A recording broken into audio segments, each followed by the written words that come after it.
Okay. Sure, maybe more people will show up as we go. Okay, maybe I'll put on a camera. Okay, I gotta switch my camera. Instructor camera. Does it work? Kind of looking at the board. So what? Reset 2. Oh, reset 1. Reset 3.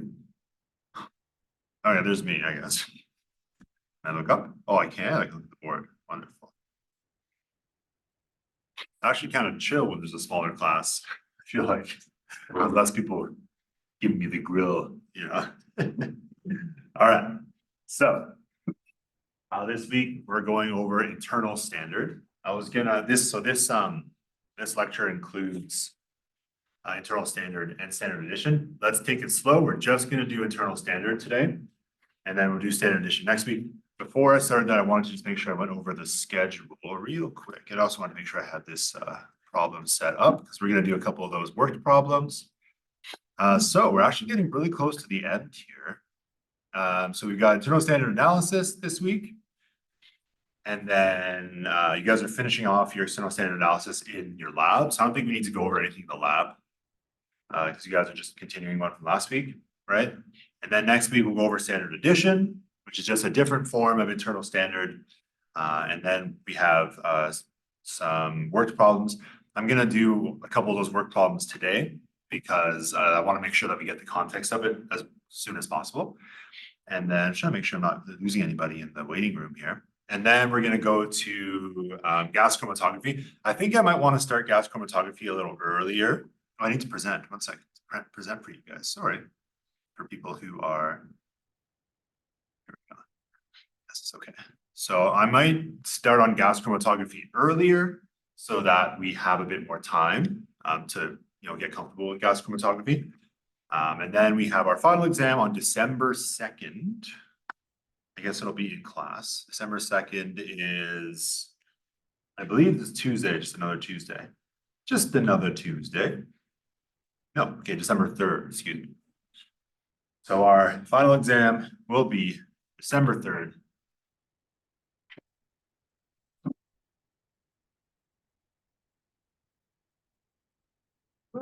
December 3rd in class.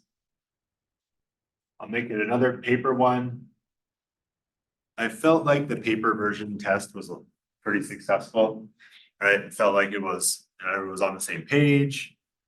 It's much easier to mark when it's on paper because I don't have to get access to a computer to mark it, right? So that will be our exam December 3rd in class. Okay. So I'm still working on the format of that. I'm gonna put it together. Might just be like internal standard and gas chromatography.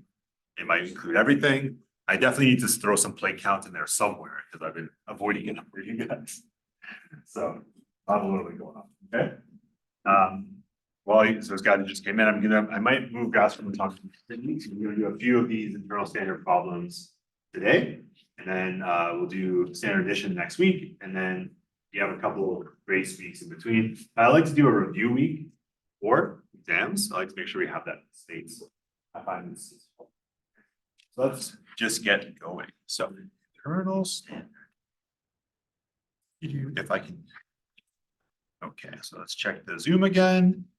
Is anybody online trying to get in? It's hard to tell sometimes. Wow, nobody's online. All right, there's no one to tell me if they can hear me or not, but I can see the little thing going up on the microphone. I need to mirror the screen. How do I mirror this? Mirror it. I just want to mirror my camera so that they can read things in the right way.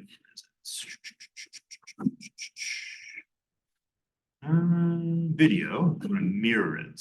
Mirror. You have settings. Mirror my. There we go. Morning. Right.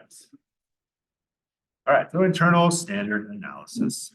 We're going to just do the internal standard analysis today. Standard addition will be until next week. All right, team. So. All right. So today we're going to talk about internal standard. This is so we can do our calculations manually. And then maybe the chem station and power I might leave till next time. We'll see. Again, I find trying to do that by a lecture kind of silly, but we can go over like this part you would click on and stuff like that in this system if you want to do it. Standard addition, again, I'm going to leave till next week. Right to handcuffs, so you guys are going to be doing in the lab. That schedule. So in lab, you guys are doing, you guys don't even do standard addition. Coming up. There's no standard addition, but you guys will be doing standard addition in instrumental techniques, right? Instrumentation for chemical analysis, you will do standard addition. So it might be helpful to have that as well. That's coming up in the rotation somewhere. If this slide up, come on. Let me get to my others tab. There. Okay, beautiful. Okay, so just as a bit of a review, when we do a single level HPLC calibration, we have our standard injection, right? And we're starting at the 0 point. We're assuming that zero concentration will give me zero absorbance, right? So, and we assume our peak area is proportional to our concentrations of our analytes, right? And of course, remember, single level injection is for a experiment you've done 1 million times. You know it's linear in this range, right? Something that doesn't change very much, and you do it all the time, and you're going to be verifying, you know, all sorts of times for this kind of analysis. You don't want to do it for something that might change a lot, right? And of course, this is valid. There's a little asterisk here at the bottom. Valid as long as your parameters, your injection volume, detection wavelength, and flow rate are not changed. Oh yeah, another thing on the tests, I finished marking them. I just haven't uploaded the marks yet. Everybody did pretty well. I'm just going to bring those back, and we can go over the answers as well next time as well. Okay.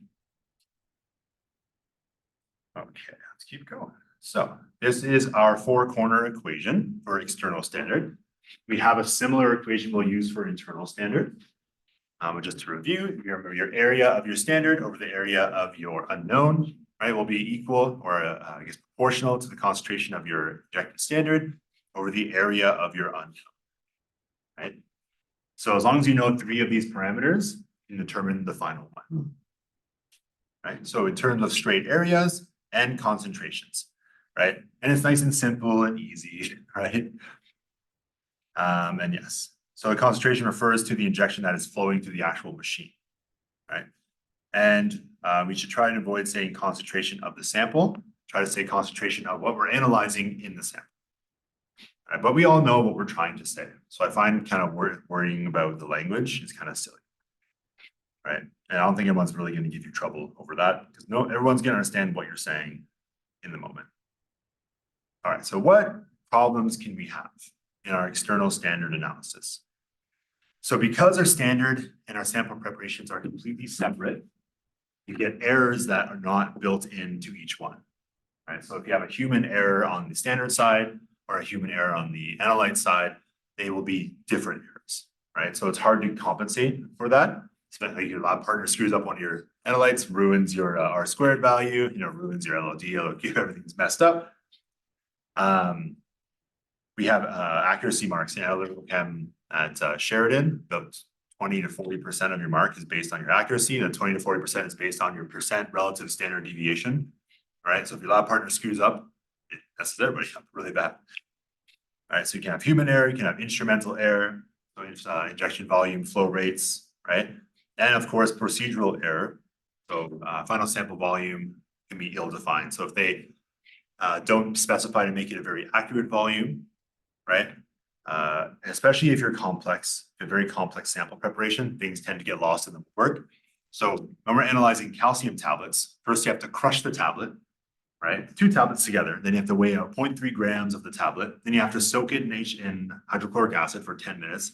Right? Then you have to centrifuge it and take the supernatant, then run through a filter, then fill it up to 100 mils. Right? So we do all these steps, all sorts of stuff so you can lose, right? So if you're able to remove the complexity from some of your steps, it tends to help things out a little bit, right? So here's examples of some errors that can happen. So let me zoom in a little bit here. If I full screen it, is it bigger? There we go. Okay.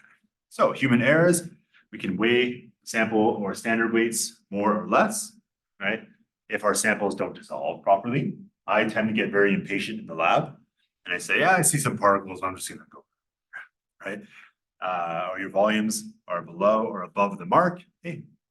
So Is it okay to include human errors in the source of error for the lab reports? So it kind of, for me, it kind of bounces back and forth because I don't like it when students blame themselves for problems. I like it when students assume they're perfect and blame the procedure or the instrument, right? And usually there's like a million instrument or procedure errors you could find, right? And I guess it depends on the wording too. It could be like, you kind of make it a general statement, like, volumes were filled up too high or too low, or volumes were, samples weren't fully dissolved, stuff like that. But when you say, I made a mistake, that's when I start going, well, don't blame yourself like that. Blame the possible people that could possibly do this procedure. Your teammates. Yeah, blame humans in general, I literally had on a lab report once saying, my partner screwed up. That's why we got bad results. And like, she was being really sassy about it. And I was like, oh, come on, don't do that to me, like, I knew like she was having so much trouble and I could see it in the lab and it's like, just stop. It'll be okay. All right. Yeah, so incorrect volume transfer. You could have evaporation. I don't know if I'd call evaporation a human error. I guess that could be a storage error, right? So you left it out and you let it evaporate, right? And then your instrumental errors. Your injection volumes might have air bubbles. And again, that might be a human error as well, because if you don't see the air bubble, you inject the air bubble, then you have a problem. And your flow rate could increase or decrease. Do you have a question? No. Oh, sorry. So yes, a lot of it is down to tweaking your HPLC to get everything to separate in a reasonable period of time, right? Oh yes, and then of course you have your different temperatures, thermal expansion. Honestly, it's such a small, tiny thing. I've never been able to speculate about if that actually does anything.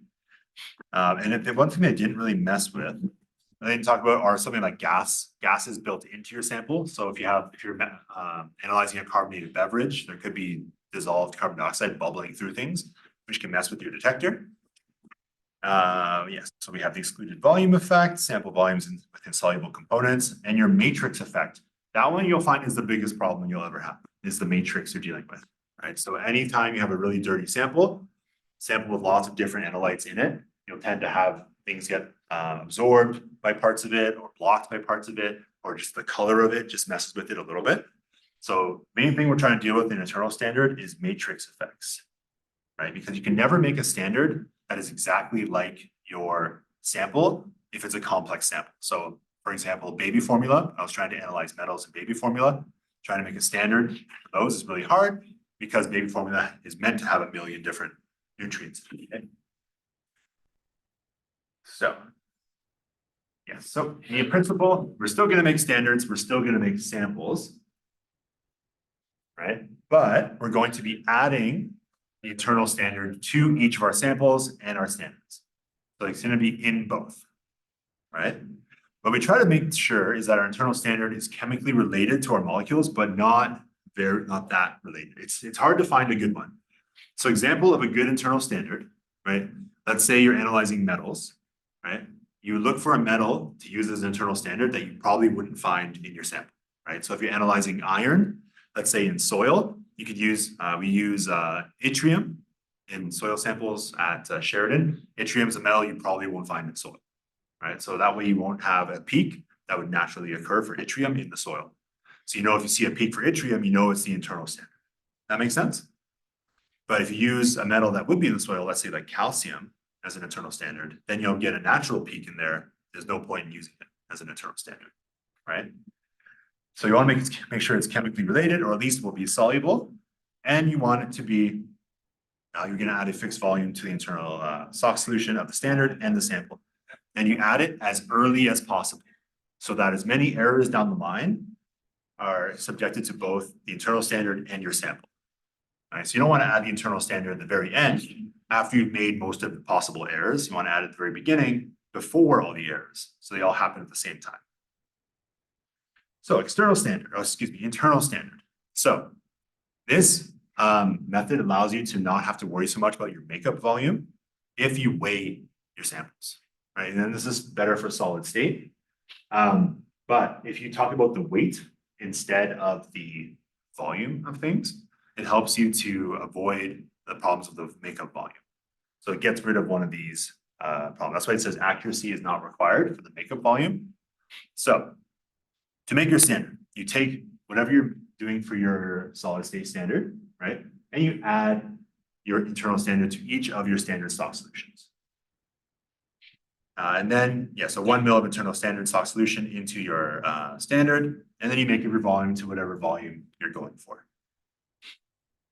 So let's say standard one would be made, however it's going to be made, and then you would add the 1 mil of your internal standard to your sample and make it up to its required volume. And we're going to talk about the weights because the volumes all kind of come back to the weights anyways in the end. Then for your sample, you have your unknown sample, you put the same amount of internal standard into your sample and make it up to the volume. So as long as the amount of internal standard is the same for everything, all the errors will hopefully transfer all the way down the line, and you'll be able to compare these things to each other. I find the notation that the guy who made these slides used very annoying. It just seems like it's just so many letters in each, but you know, we'll get through it. All right, so that's why it's called internal, is because it's going into each sample instead of being a completely separate preparation. And again, hopefully we'll have all of our errors apply in the same proportion, right? So if we lose any weight or if we lose any volume, we'll hopefully lose the same amount of internal standard as we would of each of our component analytes, right? So it will compensate for a range of errors that would not affect the analysis. So the peak area for concentration, right, is not, and my mind rebels against it because anytime I've done internal standard, it's always been concentration wise. Doing it by a weight seems okay, but my mind rebels, right? But peak area versus concentration, right? You may have ill-defined concentrations. I don't really like this statement personally, because I think we can figure out the concentrations from the area volumes or the areas of the peaks, but we're just going to work with the weight ratio instead. Okay. So the weight ratio should be well defined at all times. So your volume should vary a lot more, but your weight ratio should stay the same. So if I add 10 milligrams of my internal standard, right, 10 milligrams of my standard that I'm putting in, it should hopefully stay very, very consistent all the way down the line, all the way down to eluting from the column. So the weight of the component and the weight of the standard, right, will be specific to each of your standards or your samples. And the ratio will be imposed initially when you're added to the standard or sample observations, and it should be carried out through all of the experimental steps.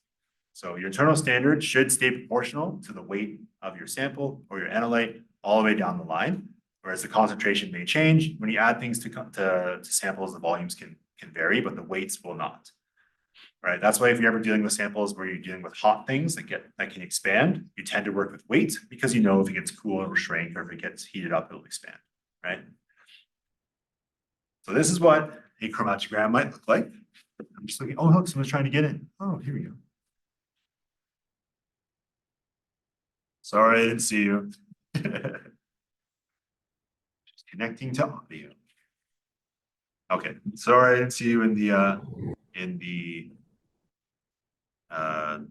admitting room, the waiting room. Okay. So yes, here's a chromatogram with an internal standard. You guys will notice what you're trying to make sure is your internal standard is obviously in a place where you know where it's going to be, right? You'll have to tweak your procedure to get it to come out at the point you're looking for.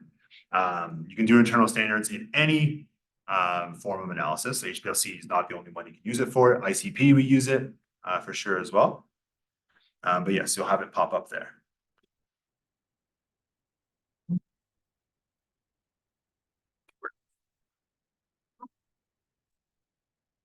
Okay, so the weight ratios should be conserved, okay? So the response will be the area ratio. So the way you get your area ratio, and I'll show you guys the formula in a minute, the area ratio, we'll call it R, that'll be the area of your component peak over the area of your internal standard, or the peak area of your internal standard. So the area ratios should be very proportional to the weight ratios of the components. So the formula is going to look like this.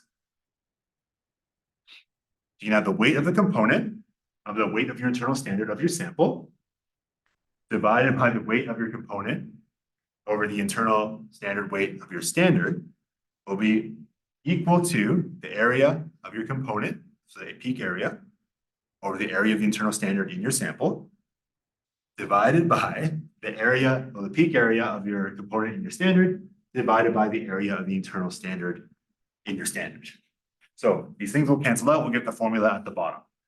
This is the formula we're going to be using for our calculations today, okay?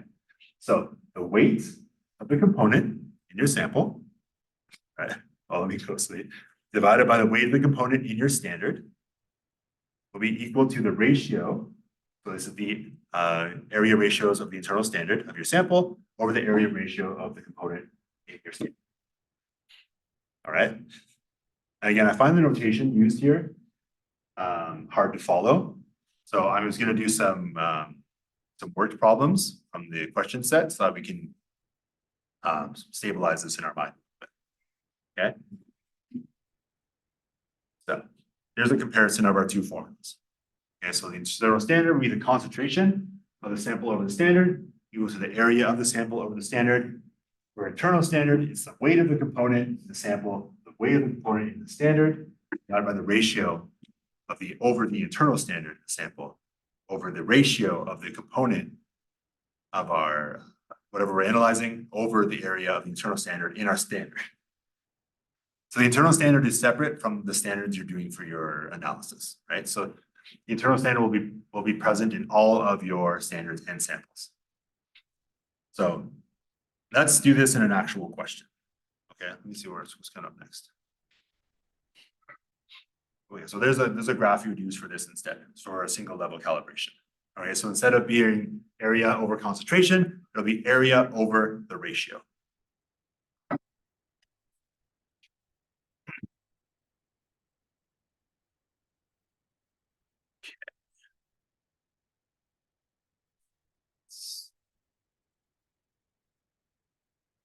So yeah, let's zip over to one of the worked questions, and we're going to do that one together.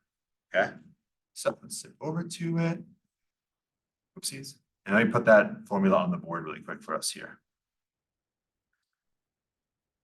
So let's put that on the board.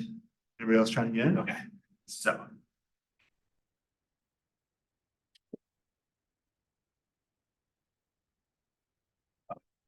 sample.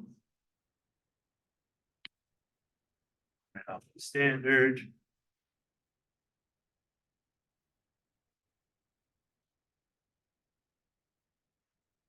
And it's going to be an area ratio. Sample. I almost want to just call it like X and Y instead of comp. Over the ratio of the component in our standard. Okay, let's go over to an actual question. Work this one out together. Oh my God, did I just close it? No, I did. Word problems. There we go. Okay, let's go back here. This thing is in my way. There we go. This thing, is there a way to get rid of this? Okay, so let's zip over. Yes, I know, I understand where you left off. Yep. Okay. Okay. So we have a solid state mixture. All right, so we got two compounds, X and Y. We're doing quantitative analysis by HPLC. So we take 25 milligrams of compound X, 16 milligrams of compound Y, and we're making a standard with that. Okay, so the area of compound X in our standard is there, 556.1. The area of compound Y in our standard is 63.2. And the area of our internal standard is 980.0. And then for our sample, you have the area of our compound X, area of compound Y, and area of our internal standard. Okay. So our initial sample was 15.88 milligrams of our solid state mixture as our sample. Okay, so we're going to figure out first, A, what is the weight of compound X and compound Y in our test sample? And then we're going to do our percent composition, and we'll worry about the recovery later. All right. So let's just zip down to A. Okay.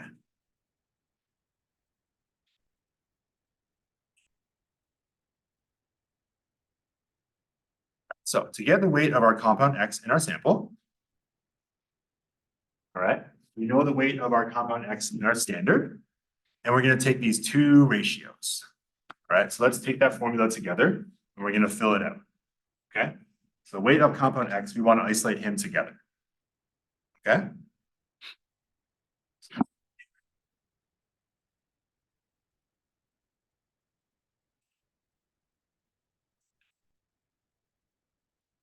Let me go back up to the areas here. Okay, beautiful. So on the weight of compound X on compound Y in the test sample. So let's put this formula on the board. Where am I? Okay. So maybe I'll put it over here. Okay, so the weight of compound X in the sample over the weight of compound X in the standard. And this will be our ratio.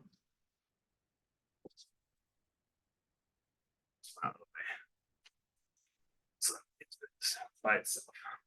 It's going to be equal to the area of compound X in the sample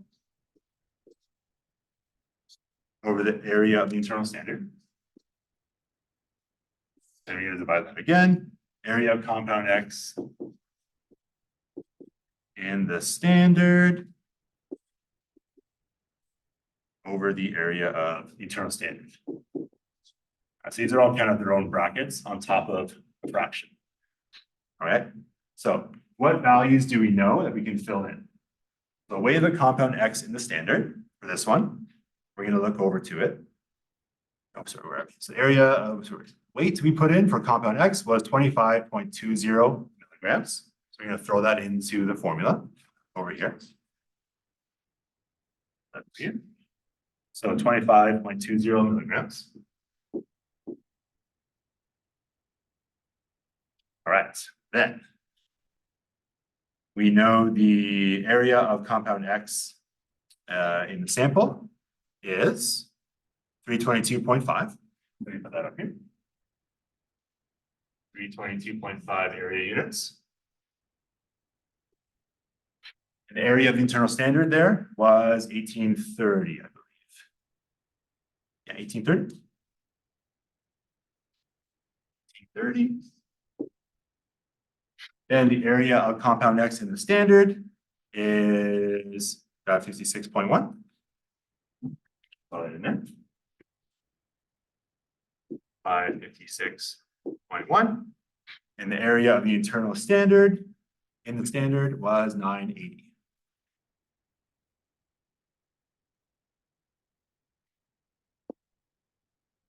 Now we have all the numbers plugged in, we can get the weight of compound X in our sample. So let's do that math real quick. I forgot my calculator at home, so I'm doing it on my phone. Now the way they do it in here, as you guys will notice, they flip it over, right? So I just, oh, sorry, where am I? They flip up over the fraction here. So they flip it over, because when you divide fractions, you just flip it over and multiply, right? There it is. Should be the right. Oh, sorry, 1830, not 18.3. 1830.2. 0.2.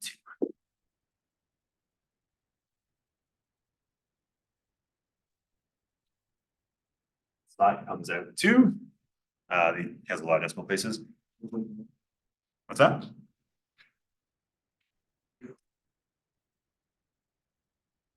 All right, so it comes out to what? 7.82537, like it says there. 7.825. 5 milligrams. I'll just like ... milligrams. Okay. So The rest are correct. all right. So again, instead of concentrations and areas, we're now doing weights versus area ratios. Right. So once you know which numbers to plug in where, you should be okay. Do the same thing for Y. And that's why I'm working through these a little bit slowly so that we can get those figured out. So let's do the same thing for Y. So Y, do it separately over here. The weight of the compound Let's just do weight y so that it's more or less complex over here. Weight of y in the sample over is the weight of y in the standard equal to the ratio. Right, so this one is in the area of y, right, in the sample over the area of the internal standard over the area of y in the standard over the area of the internal standard, right? Same thing. Let's plug all that in and get that final number. Now, it should match the number we've got there, 6.98. See if we can get that same number. I didn't screw everything up horribly.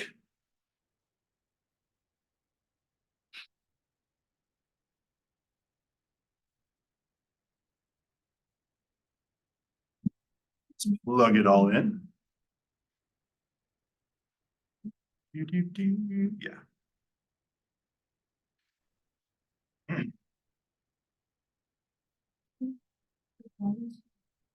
Oh, sorry, let me pull it up for you. Yes, let's go back up here. So there's Y. So remember, we're doing more than one analyte now for this one at the same time. It might have been simpler to do, just one, but this gives us double the experience, right? Let's throw all that in. So when a boils down, what we're basically saying is if our ratios are off between the standards and the samples, we can use the internal standard to compensate, right? So let's say in your sample, the peak area's ratio is super low. We can boost it to match the standards, right? Or they should at least kind of meet in the middle somewhere. So you know that if, let's say you're doing the yttrium internal standard, right, for your standards and you're getting a way lower amount, you need to boost up the amount in your sample, right? So this basically will tell you, or give you like some warning bells that something in your sample is interfering with your analyte in some way, because it also is interfering with your internal standard at the same amount. So for a lot of instruments, it'll compensate for a messed up internal standard on your behalf, and you'll get these really weird numbers, and you have to kind of look for what happened. Okay? All right, so let's plug everything in. So weight y in the sample is what we want. You want the weight of y in the standard. The weight of y in the standard was 16.6 milligrams. Throw that in. 16.60 milligrams. Right? The area of y in the sample is 520.8.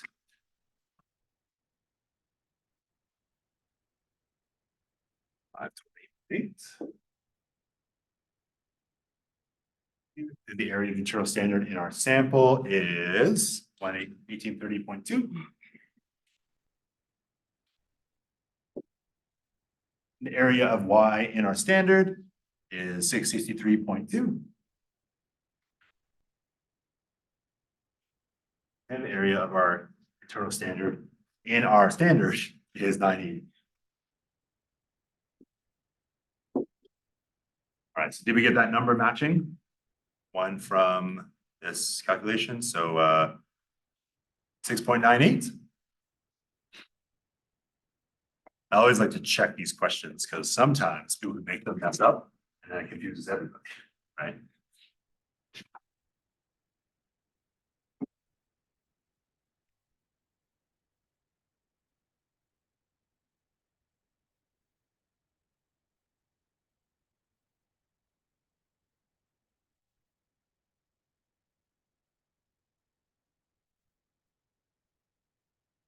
I wanted to jump back to a chromatograph.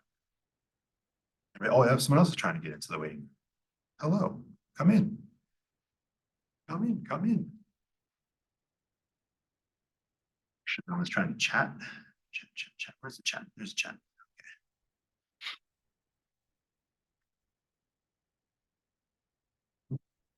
Okay.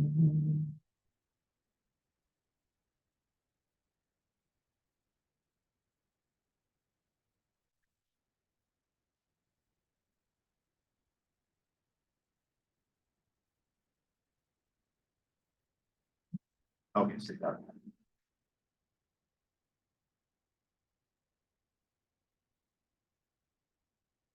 All right, what do you think?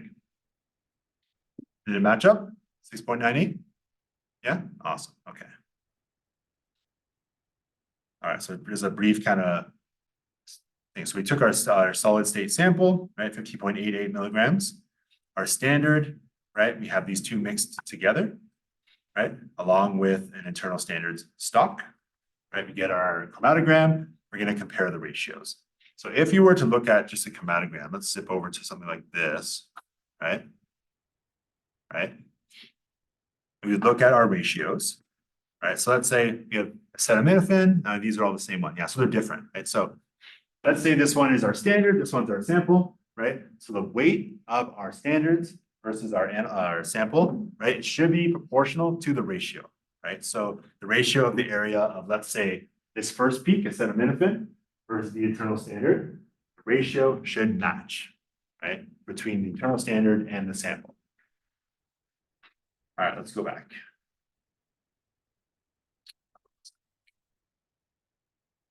All right, let's do one more. Oh yeah, let's finish off this question. So percent composition. This is the easier part of it, right? So the percent composition of the solid state mixture in terms of compound X and compound Y. So we're not going to take the original sample weight. We're going to take the weights we actually got. So add those weights up and divide the sample, each one between it, to get your percent composition. All righty.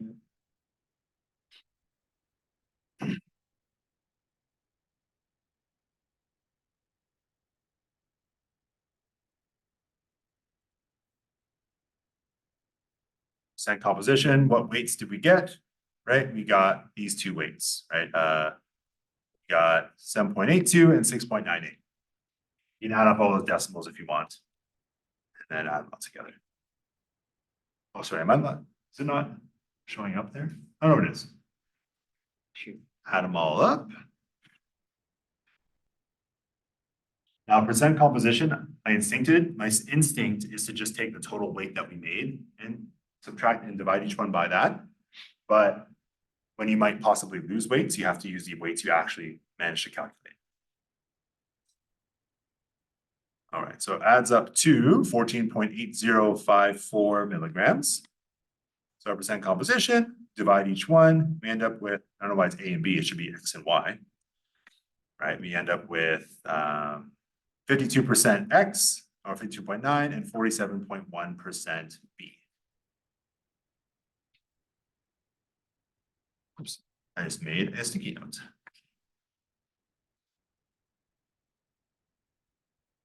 Percent composition. And then we can lead into a question about percent recovery, right? So what did we get? We got 14.8054 milligrams. Our total sample was 15.88. So something obviously happened where we lost some of our sample, right?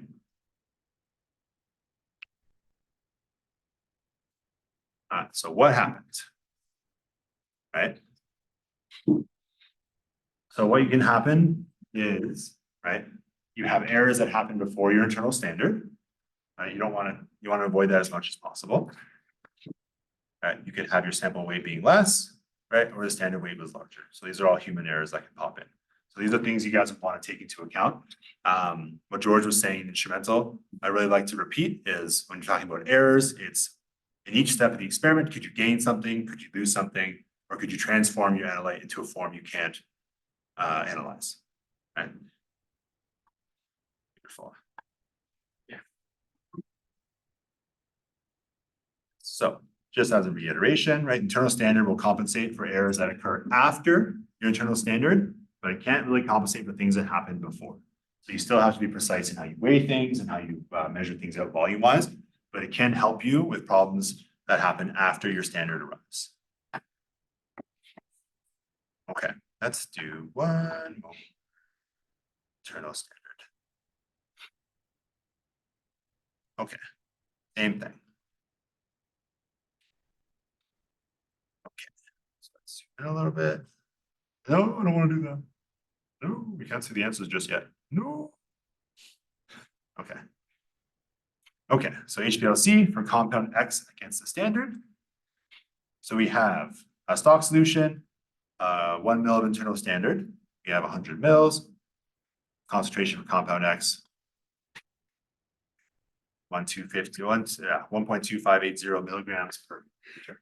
Let's erase these guys. I'll put the generic formula back on the board.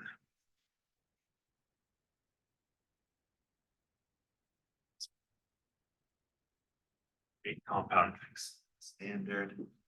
So let's just get rid of this compound X thing. I find that just extra confusing. The weight of X in the standard equal to the area of X sample, area of the internal standard is all inside the sample, right?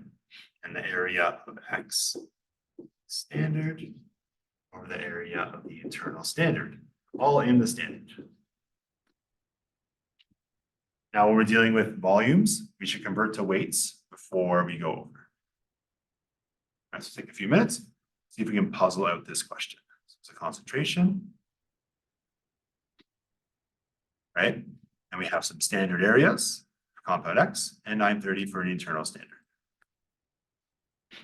I want you guys to puzzle out the different parts of that question that are relevant. So we can, that one. Now I'll try to make sure when I do questions like this on the tests that it's much clearer than this, all right? I'll lay it out as obvious as possible, okay? I always hate when questions are in word salad. It's the worst, okay? What I also like to do, if you guys noticed in the last test, I'd like to break them down to specific steps, like give me this, then give me this, then give me this, and it's like step by step by step, instead of having you do all the steps without any, prompting whatsoever.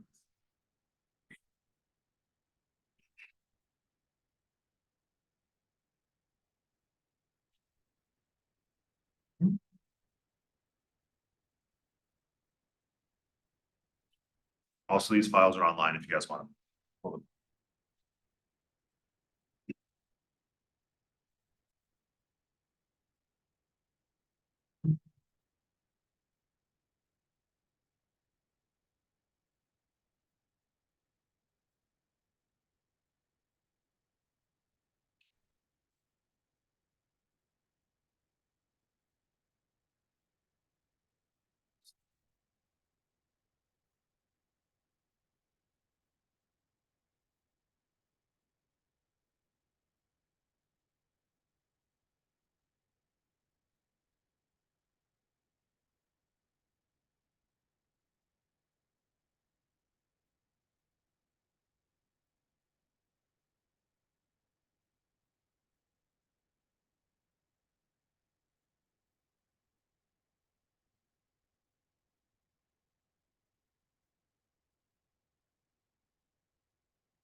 Okay.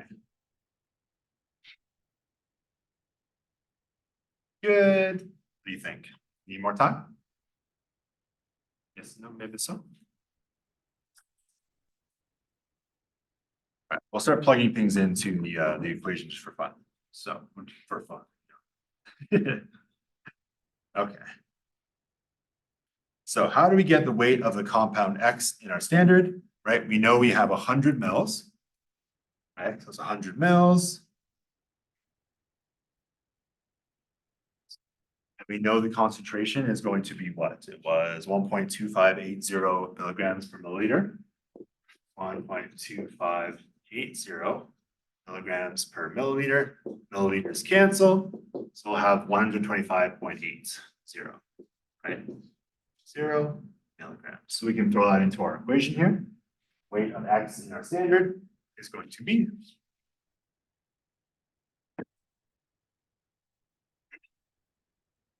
5.8. And I think I forgot to do the cross multiplication or the division in the previous question, so I apologize for that.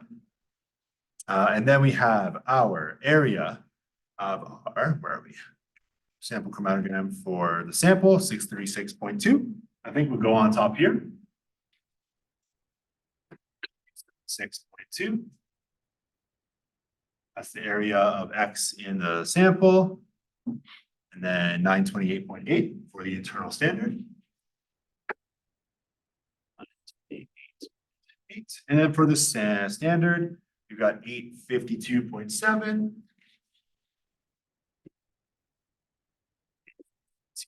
7. And then we've got 930. This guy.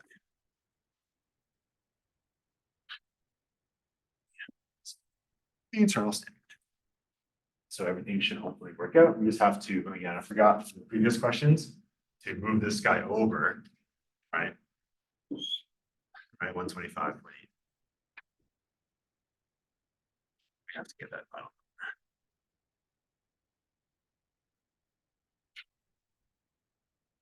We give us a usable number. So did you guys get 93.98?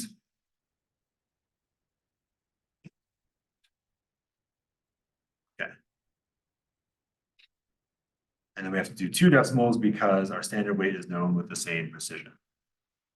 So just that calculation down here, so you guys can see it. Again, these are posted if you guys want these as well, but there's the actual calculation for you guys. Nice and written and not in my terrible writing on the board.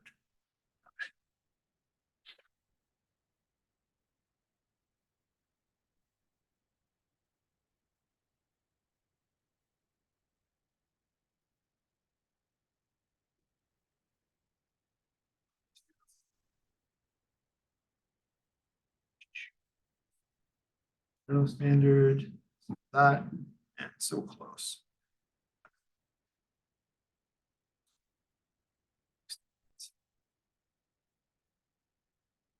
Sure. I like that.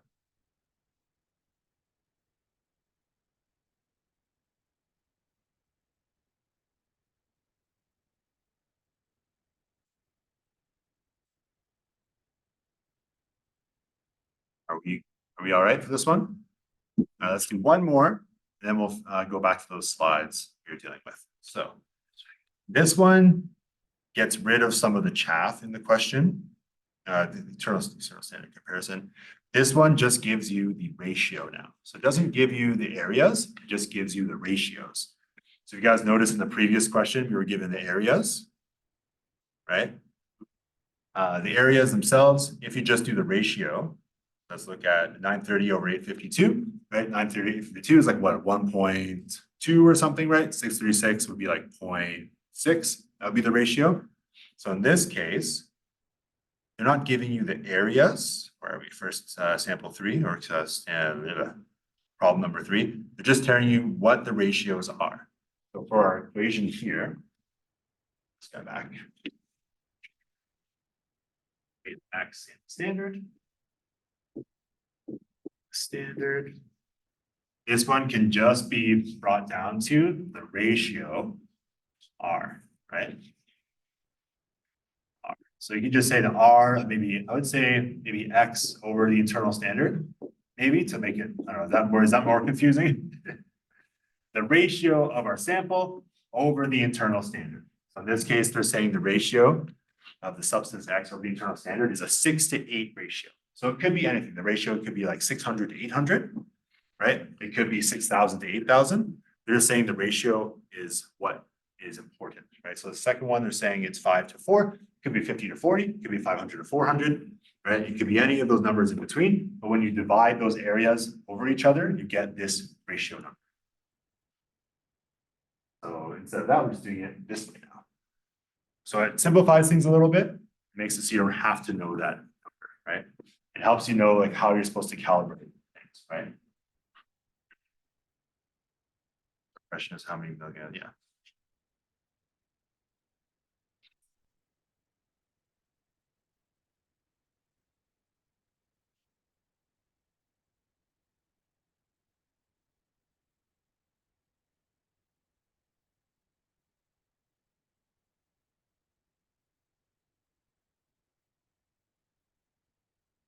I was trying to get in now.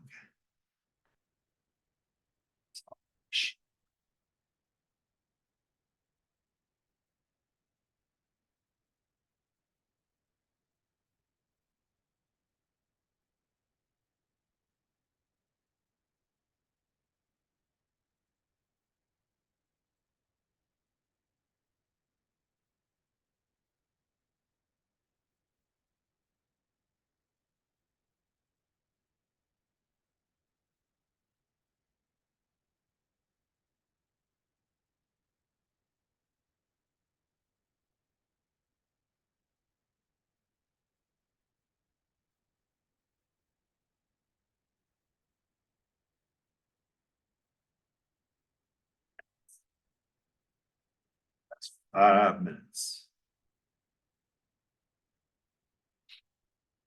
This question also goes into kind of what you don't need to know in a question, which is interesting.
Okay, let's do some math. Or do you guys want more time? You okay? Thumbs up, thumbs down? Okay. Let's zip over to it. So how many milligrams of substance X were in the solid state sample? And then the other question was, we can get rid of some words in the problem to find what information we don't need. So let's zip over to yes. Let's throw the information we know in anyways. We got 12 milligrams. Oh, so that's the internal standard. We don't care about that. We have our standard 130 milligrams, 100 ml volumetric flask. It doesn't really matter, right? How much we actually have. We just put 130 milligrams. That's the weight. Put that in. 130 milligrams. And we know our ratio for this one is 6:8. Is it the standard or the sample? That's the sample. So 6:8, 6/8. Or you could do what's point, I don't know what the decimal is. It a clean decimal, 0.666 or something? And then 6/8, and then 5. So what do we get? We have to divide, of course. Or so we have to multiply. I'm sorry, guys. Last time I did division, it's supposed to be multiplication. Please point these things out, guys. Because what I'm doing is I'm just taking the answers from the PDF. I'm not doing the math myself when I would have discovered it. So for the love of God, tell me if I'm screwing something up. All right. So yes, we need to multiply now. Oh my God. Okay. I am so smart. SMRT. Okay, so yeah, 130. All right, team. And so we end up with 78 milligrams. 78. Now, did you guys notice? Did you do any math with the 12 milligrams per liter of the internal standard? Right. So you don't need to know that. It doesn't matter. Right. So it doesn't matter what the internal standard is. All we care about is the ratio we get of the areas. So we don't care how much we add. All we care about is that it's the same in everything, right? And that it's there at all, right? So if you look further down, right, you can just zip down to, where was it? Yeah, so he has a thing where you can delete redundant information. So we don't care about the internal standard stock solution, right? About the concentration of it, we care that it's there, we care it shows up, and we care about the ratio, right? Okay. That makes sense to you guys, right? The weight of the internal standard doesn't matter. Just the area you get when it shows up. All right, and if you guys notice, I didn't have to worry about, right? The 130 milligrams of substance X being put into a 100 ml volumetric flask. All I care about is the weight. So it's helpful to not have to worry about that volume you're throwing in, right? Because no matter what you do, the ratios will shift. No matter what volume you dilute it to, the ratios will stay the same, right, of your peaks. So the concentration, if you dilute it to like 200 mils, the ratios of the peaks will still be the same.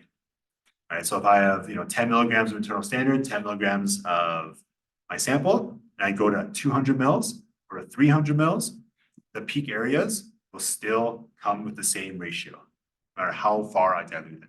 So I don't care about my final volume, I just care about the weight that shows up.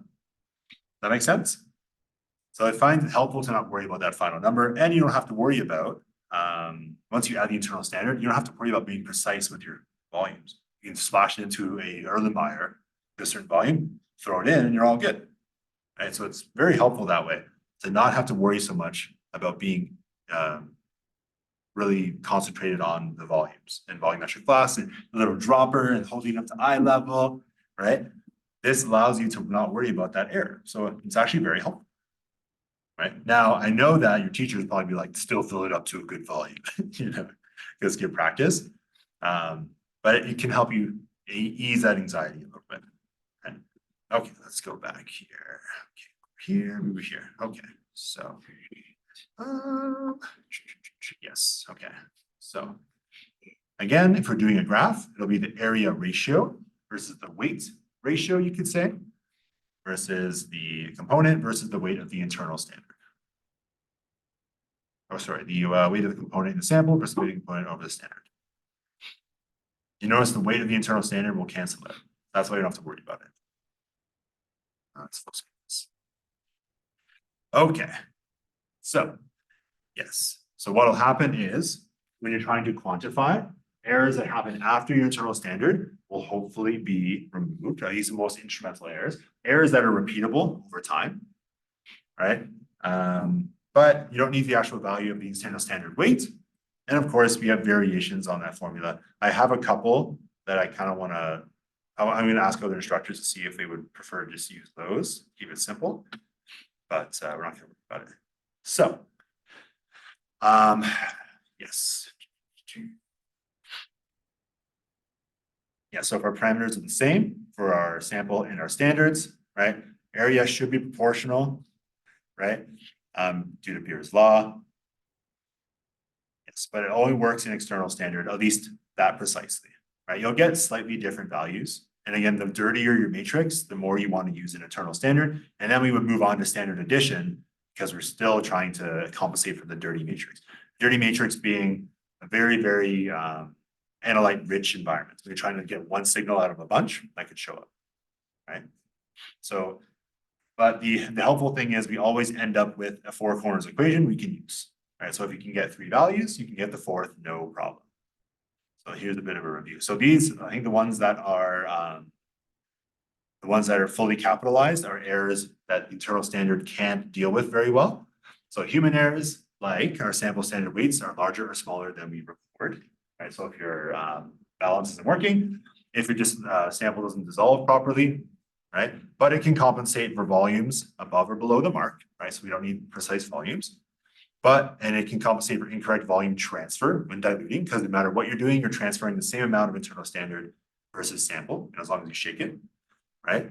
If we have evaporation, we hope they would evaporate together. You obviously can't guarantee that, but you would hope so. And then if you handle them at different temperatures, thermal expansion should be applied equally to both. If you don't mix things properly, of course, you're not going to be able to mix things equally between internal standards and your analyte if you don't mix properly. If we have unreproducible injection volumes, no matter what you do, the volume, as long as if it's variable, will still vary between internal standard and analyte. If you have a flow rate problem, right, with altered peak areas, the peak areas of both will both be altered, hopefully in the same way. If we have insoluble components, it won't matter, right? Because hopefully the volume displaced will be the same for both. But if we have more matrix effects, right, you can still mess with your internal standard. So it might absorb to different parts of your sample. It might stick to the walls, stuff like that. So we get rid of some errors, but there is always, a back and forth that we have to worry about. So errors that occur after your internal standard tend to be compensated for, and hopefully most human errors. Right? You can compensate for weighing errors, bad mixing, or errors in dispensing of your internal standard. So if you want to get rid of these problems, it's always good to do things in duplicate or triplicate, or I think sometimes you do it in like 10, depending on what industry you're in, to get really good relative standard deviations. Most of the time, a lot of the agencies will not accept samples or results that don't have a really tight relative standard deviation. And matrix effects will not be compensated for. So I don't want to go into standard addition. I don't want to, right? So I don't want to go into that this week. I want to leave that for next week. I want to maybe do some more internal standard problems. Let's see, what's a good one?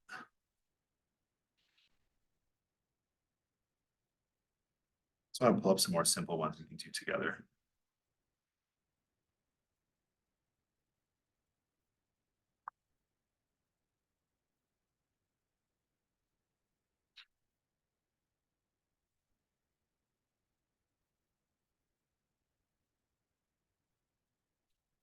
So let me just do a variation on some of the other questions we did before, just so we can get more practice in there. So let's do a variation of that problem one again, right? So let's just put the formula back on the board in its complete form here. Do a few more examples.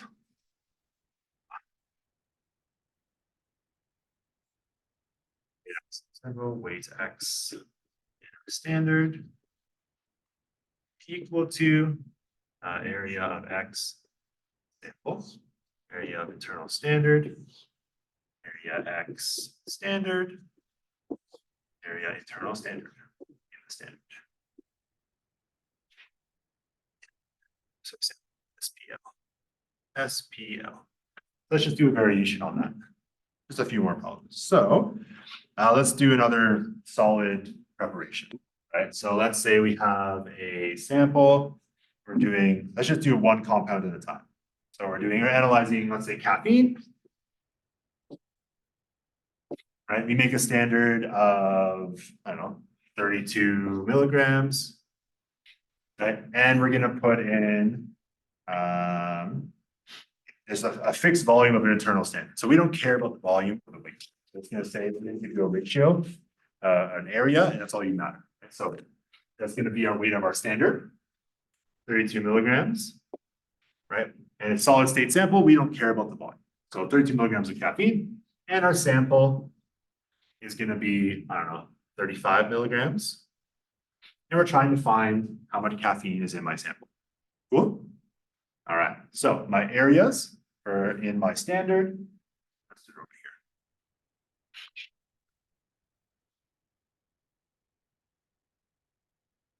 here. Area of my, let's just do like a little table. So my standard, we're gonna do the caffeine peak. Let's be sample standard, caffeine peak, and the internal standard peak.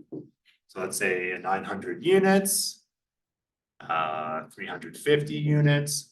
And in my sample, we got 850, 290.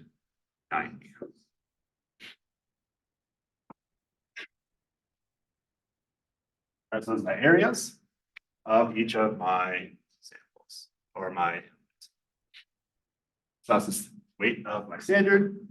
And my sample. Why don't we do that? Why don't we do percent composition? That again, and we'll do maybe percent recovery if we can.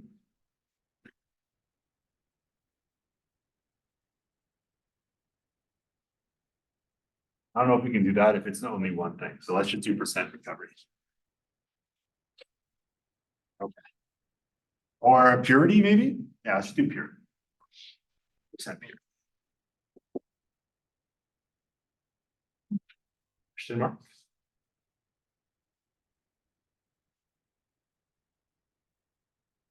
More we just hammer down the questions, I find just like you just get so much more comfortable just doing it over and over and over a couple times, right? And seeing the same notation over and over. I was trying to get in here. Any messages? No. Beautiful. Let's close this off. second other. How's that? And I don't know if the numbers are gonna work out. I hope they will. Whenever I make up problems on the spot, they get like 105%. Now, for that one question on the test, some of you got 104%, right? Percent recovery, right? And so you guys took the weight you guys did and subtracted the sample weight to get your sodium chloride weight. I didn't understand why you guys would do that. Right? Because if you get 104%, there can't be any sodium chloride, or at least your math can't tell you how much sodium chloride is there. Something's wrong. Right?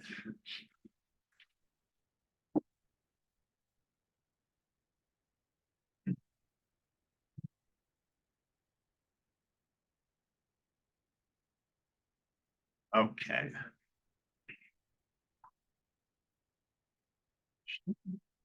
I don't think we need the board anymore. I think we need the podium anymore.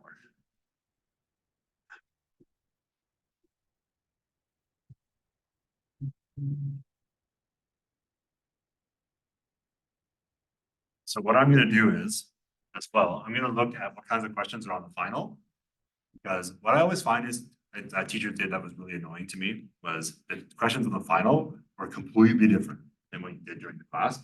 So I do like to make you guys think a little bit, but I'm not gonna make it completely out of left field. I always hated that. Right? The physics teacher is like, how fast is the ball going? And then in the exam, it's like, how fast is the ball going? When it was kicked by a horse, the acceleration of 42.3, you know? And then it bounced off a curved ball, the radius of 2. I'm like, what's going on? Like, why are you doing this to me? Yeah. So I don't like that. There should at least be a version of that question somewhere for you to study. Right?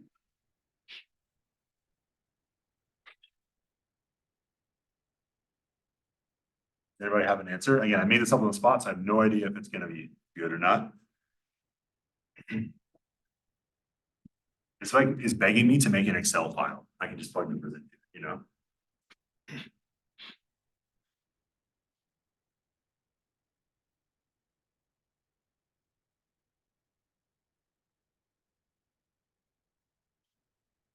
Should have my cup. I have it. Might be hiding in my bags.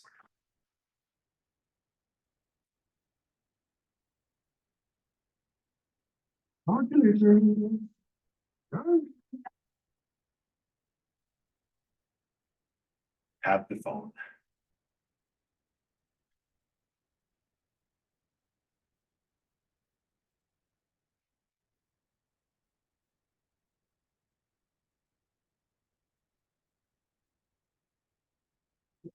And here we go. Wait.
Right. Do we have an answer?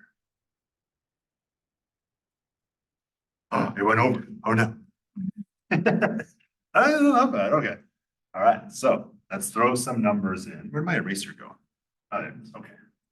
So I need like a whatever. Okay. So what's gonna go down here? What number is gonna go here?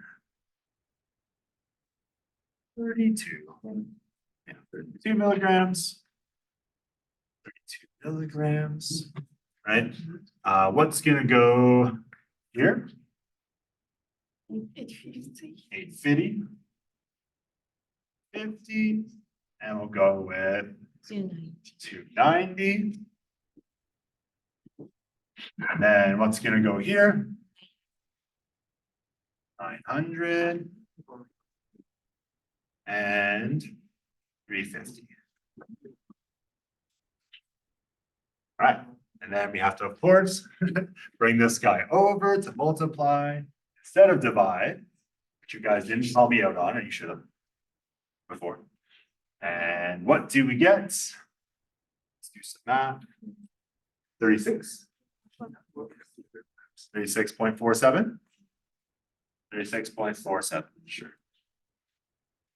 All right. This is good. I love learning that I'm making my questions weird. 36.47 over 35. Right, so yes, you said 104 point what percent? 104? Ross, 2145554. lovely. Easy peasy, right? So what errors could have caused that problem? It could be too much, right? Because I shouldn't get over 100%, right? What errors might have happened, I think? What's that? The balance was incorrectly calibrated or something like that. Do you guys know how to calibrate a balance? You guys ever done that before? So you have these little standard weights, 20 grams, 40 grams. They're given, you buy them from a standard store, I guess. All right. You put it on the balance, it should say exactly 20.0. Right. So let's say they put the weight on it and it was like 18 or something. They didn't write it down properly. So now it's weighing, or 22, and now it's weighing everything over, or in this case, under, I guess, maybe. So yeah, so we have 104% purity. Because we have an issue there. So whenever you're talking about errors, make sure you mention which way it's gonna go. Right, so if I burn my caffeine sample because I heat it up too much or something, I could get oxygen from the air sticking to my sample, makes my weight go up, makes my, my percent error be a positive error, right? So I have a 2% or whatever the error might be, right? Cool. All right, now let's do one with a ratio instead. So we'll do an R. 8x of the standard. Weights. X in the standard. Let's just keep this guy over here because we're going to keep doing it this way. Let's do a ratio. So it's going to be R and R of the component X. It's going to be the X sample over internal standard, right? X standard over the area internal standard, right? Let's do a ratio. So same thing. Let's measure cocaine. You're working the border and we've got let's say in our standard you've got let's say 50 milligrams, right? Our sample is a sample of 100 milligrams, sure, why not? And our ratio, in this case, our ratio for our standard, let's say is 9 to 7. And our ratio for our sample is going to be 11 to 9. Sure. Yeah, it's hard to predict in advance what the number is going to turn things into. So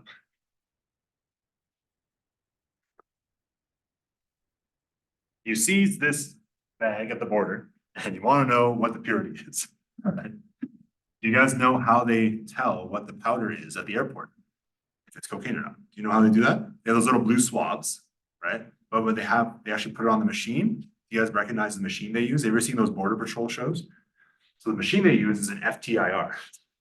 You guys can see it in the lab. These little portable ones, they put the ATR crystal into it, and it goes beep, beep, beep, beep, beep. Yeah, and it tells you this is your substance, right? It's a fun aside that I just recorded myself doing. So it's recorded for all time. The first time I saw that Border Patrol, I'm like, oh, yeah, that's an FTIR. I'm like, wow, I'm really nerdy. Let's go. Have you guys done FTIR in your instrumental lab yet? Yeah. Exactly. right? So they have little portable ones.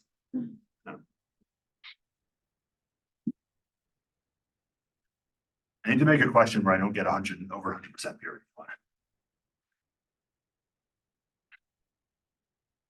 Lovely.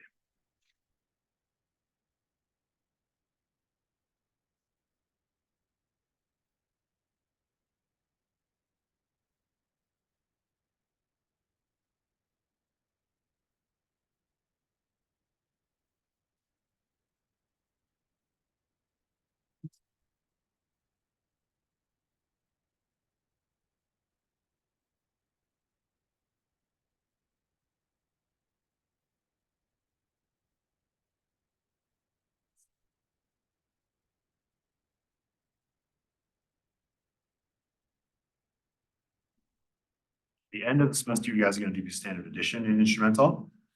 So you guys will find that very interesting. Well, we'll make sure we cut that.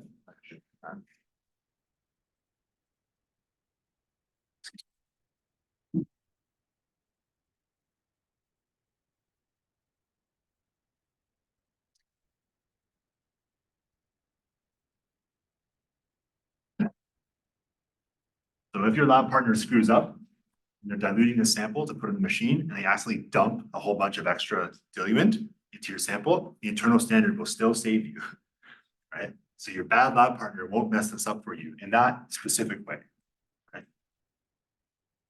Okay, let's plug some numbers in. So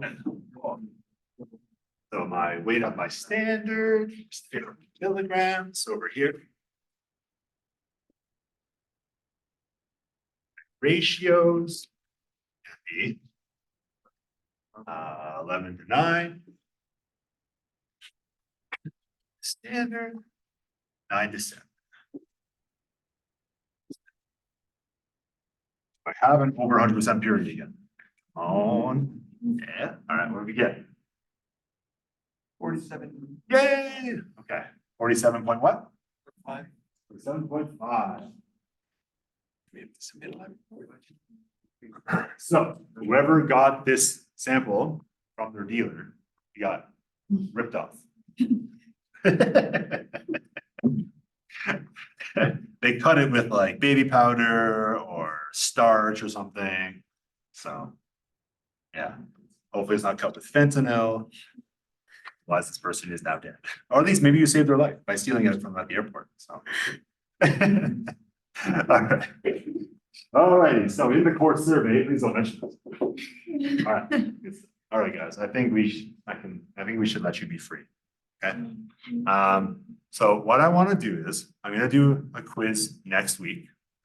Okay, I'll do like 3 of these problems. Okay, I'll lay them out just like this. I'll make them, nice and relaxed.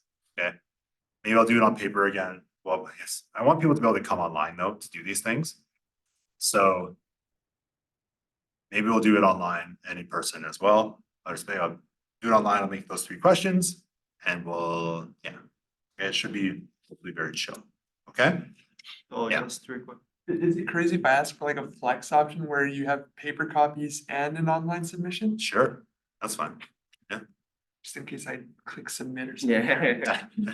I need to figure out how to add a submission because at Sheridan, I know how to add in the system. I can give an exception to a student and give them 1 extra submission.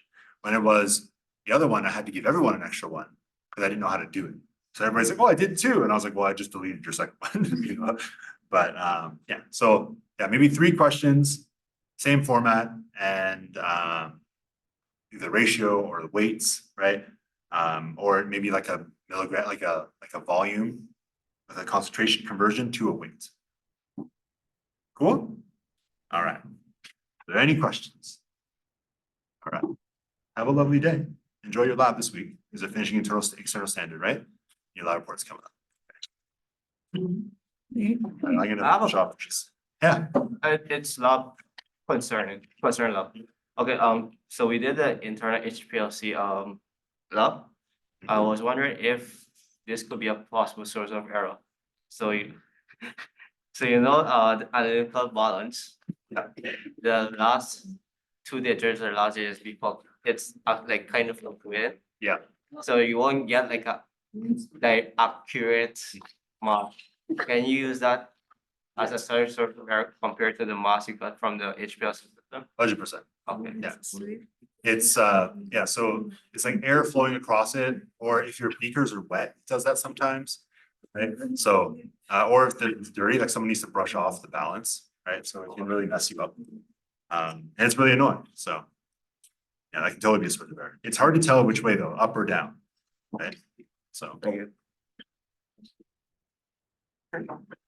Toodaloo, all my friends. All right.